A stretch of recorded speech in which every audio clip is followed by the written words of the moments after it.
তারপরে আমরা আলোচনা করব সূরা তাহার আয়াত নম্বর 124 থেকে নিয়ে 126 পর্যন্ত। এই আয়াতগুলো একটু অনুধাবন করিয়েন এবং মনোযোগ সহকারে শুনিয়েন। আল্লাহ রব্বুল আলামিন বলেন, ওমান আ'রাদা আন যিকরি, যে ব্যক্তি আল্লাহর জিকির থেকে আ'রাদ অর্থাৎ স্মরণ থেকে, আল্লাহর স্মরণ থেকে যে ব্যক্তি মুখ ফিরে নিবে, ফাইন্না লাহু মাঈশাতান দানকা, তার জীবন হবে এক সংকুচিত জীবন। কি হবে? সংকুচিত জীবন। যে ইসলাম থেকে, আল্লাহর বিধান থেকে, আল্লাহর দিন থেকে, মুহাম্মদুর রাসূলুল্লাহ সাল্লাল্লাহু আলাইহি সাল্লাম আনিত দিন থেকে যে মুখ ফিরিয়ে নিবে, তার জীবন কি হবে? এক সংকুচিত জীবন হবে।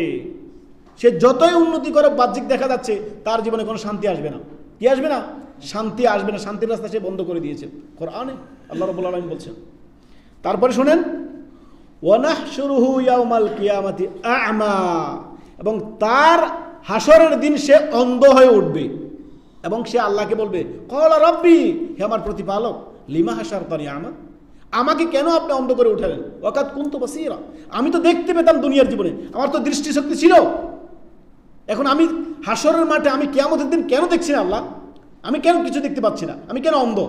তখন আল্লাহ বলবে, কাযালিকা আতাতকা আয়াতুনা, আমার আয়াত, আমার নবী মুহাম্মদুর রাসূলুল্লাহ সাল্লাল্লাহু আলাইহি সাল্লাম তোমার কাছে দ্বীন ইসলামের দাওয়াত নিয়ে এসেছিল, কোরআন এসেছিল,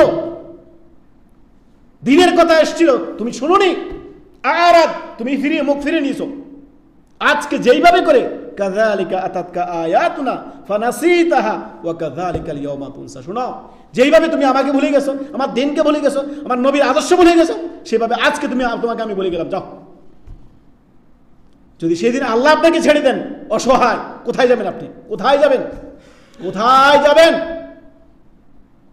হায়াত থাকতে একটু অনুধাবন করুন, কি করছেন আর কোন দিকে যাচ্ছেন। আপনার জীবন কোন দিকে পরিচালিত হচ্ছে? রাসূলের আদর্শ হচ্ছে নাকি অবাধ্যতা হচ্ছে?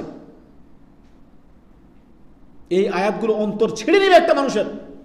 আল্লাহু আকবার, আল্লাহু আকবার। অতএব আমরা নিজের জীবনের আত্মপর্যালোচনা করবো যে আমার জীবনটা কোন দিকে যাচ্ছে, কোন দিকে। আমার নবী মুহাম্মদুর রাসূলুল্লাহ সাল্লাল্লাহু আলাইহি সাল্লাম মৃত্যুর আগ মুহূর্তে বলছেন, ইয়া উম্মতি আস-সালাত আস-সালাত ইয়া উম্মতি আস-সালাত, আর উম্মত সব উল্টো দিকে পালাচ্ছে, মসজিদের দিকে। মুয়াজ্জিন বলতেছে, হাইয়া আলাস সালাহ হাইয়া আলাল ফালাহ, হে মুসলমান মসজিদের দিকে আসো, আর সে দোকান বন্ধ করে রোমের দিকে হাঁটা শুরু করছে। আজানের আওয়াজ যখন শুনতে পায়, ইবলিস শয়তান বায়ু ছাড়তে ছাড়তে পালায় যাতে আজানের আওয়াজ তার কানে না যায়।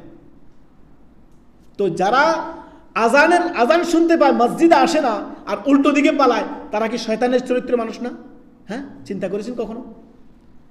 মৃত্যুর সর্বশেষ বাক্যগুলো নবী সাল্লাল্লাহু আলাইহি সাল্লামের কিছু বাক্যের মধ্যে এগুলো ছিল যে, আস-সালাত ইয়া উম্মতি আস-সালাত, হে আমার উম্মত, নামাজ পড়িও, নামাজ পড়িও, নামাজ ছাড়িও না। ওমা মালাকাত আইমানুকুম, তোমাদের অধীনস্থদের সাথে সদাচরণ করিও। আল্লাহু আকবার। কোথায়? অধিকাংশ মানুষ মসজিদ থেকে দূরে, অধিকাংশ মানুষ মসজিদ থেকে দূরে। অতএব নিজের আত্মপর্যালোচনা, কোথায় যাবেন আপনি? যদি আপনি দিন থেকে গাফেল থাকেন, হাসরের মাঠে অন্ধ হয়ে উঠবেন। যদি আপনি রাসূলের আদর্শ থেকে সরে যান, তাহলে দৃষ্টি থাকা সত্ত্বেও অন্ধ হয়ে উঠবেন। একজন অন্ধ ব্যক্তিকে জিজ্ঞেস করেন, দুনিয়াটা কত সুন্দর, কিছুই বলতে পারবে না। আল্লাহু আকবার বলেন, আলহামদুলিল্লাহ। আল্লাহ আপনাকে দৃষ্টিশক্তি দিয়েছেন, বলেন আলহামদুলিল্লাহ। আল্লাহ আপনাকে দুটি হাত দিয়েছেন, বহু মানুষের হাত নাই। আপনাকে দুটি পা দিয়েছেন, বহু মানুষের পা নাই। আল্লাহ আপনাকে সুস্থতা দিয়েছেন, ওমা বিকুম মিন নি'মাতি ফামিনাল্লাহ। হে মানুষ, যা নিয়ামত তোমার কাছে আছে সবই আল্লাহর, তোমার কিছু নেই। এই সুস্থতা আল্লাহর নিয়ামত, এই ঈমান আল্লাহর নিয়ামত। এত সুন্দর সুঠাম করে আল্লাহ আপনাকে তৈরি করছেন, আল্লাহর নিয়ামত। এত সুন্দর আল্লাহ আপনাকে সুঠাম করে তৈরি করছেন, তারপরে আপনি আল্লাহকে ভুলে যাবেন, আল্লাহর সামনে অহংকার দেখাবেন, রাসূলের আদর্শ থেকে আপনার মুখ ফিরিয়ে নেবেন। ওমান আরাদা আন যিকরি ফাইন্না লাহু মাঈশাতান দানকা, মাঈশাতান দানকা, তার জীবন হবে সংকোচিত জীবন। পাপের জীবন কখনোই আপনার আরামের জীবন হতে পারে না। দুনিয়া আখিরাত তার আযাবের জীবন হবে। দুনিয়া অশান্তিতে থাকবে, স্ত্রী পুত্র সব খারাপ হয়ে যাবে, আর তার পরকালে তো তার আল্লাহর শাস্তি আছেই।